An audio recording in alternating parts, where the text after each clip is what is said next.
Hey there, guys. I hope that everybody's doing well.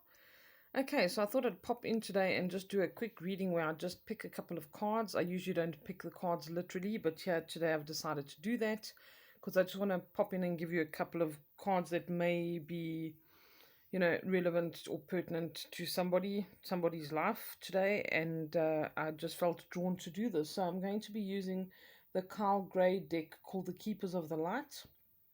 And let's see what pops up. I already have a card that wants to be chosen.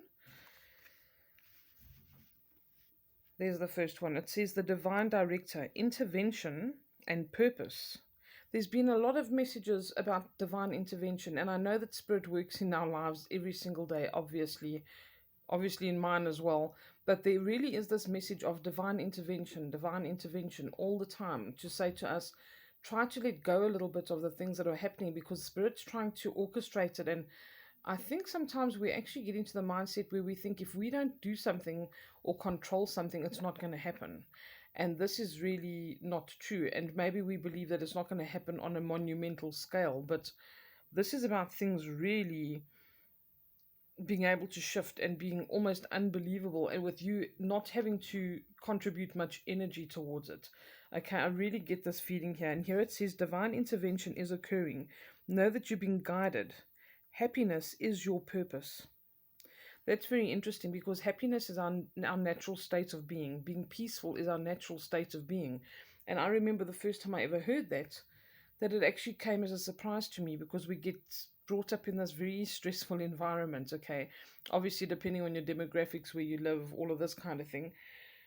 But we're not ever taught that peace is your natural state of being. So that's something very important to remember, and for us to be always striving to reach that, to return to that natural state.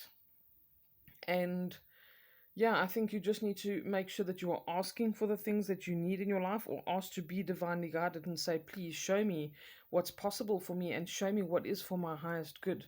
And then let the divine intervene. All right, let's see what else we got here. Odin, one of my favorite guys. Okay, it says your psychic insight. Your third eye is open. See truth for what it is. Follow your intuition. Okay, when there is divine intervention, it's very important that we do exactly that we are open and receptive and we see the signs and synchronicities and the things that Spirit's trying to show us, or the opportunity that presents itself, or the person that comes into our life, the thing that we are meant to be saying yes to, okay? With that, we're trusting our gut instinct and what we feel compelled to do. When we feel like we really want to do something and nothing's going to stop us, or we feel very strongly about it, that is your intuition.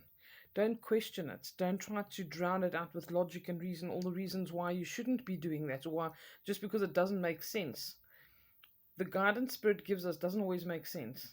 All right. And that's very important for us to remember that.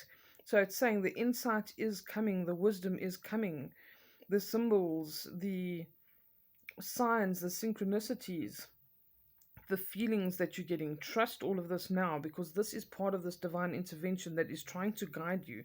It's trying to put you on the right path. This is a very different year energetically and intuitively. So be very open and receptive to it. Don't think that you are completely blocked off and you never get messages.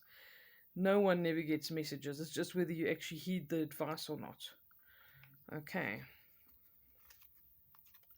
This is the next card that says I need to pick it up. Kenonos. Life force. Okay, Kenonos is a god of the forest. And it says, express your driving passion. Sensual and sexual powers are increased. Okay, that's quite interesting. So if any of you doing something along the lines of maybe a Kundalini awakening or something around that, this could be speaking to you. But again, when I said if something compels you, if you're passionate about it, this is what you need to follow. This is about very primal instincts, and following those very primal instincts to achieve certain things that we need to achieve, to be closer to Spirit, to be more immersed in our true emotions and our true compulsions that drive us. Okay, so it says express your passion. Sensual and sexual powers are increased. Your life force. This is solar plexus energy as well. Okay. I think we will do one more. The Miriam, sacred vision.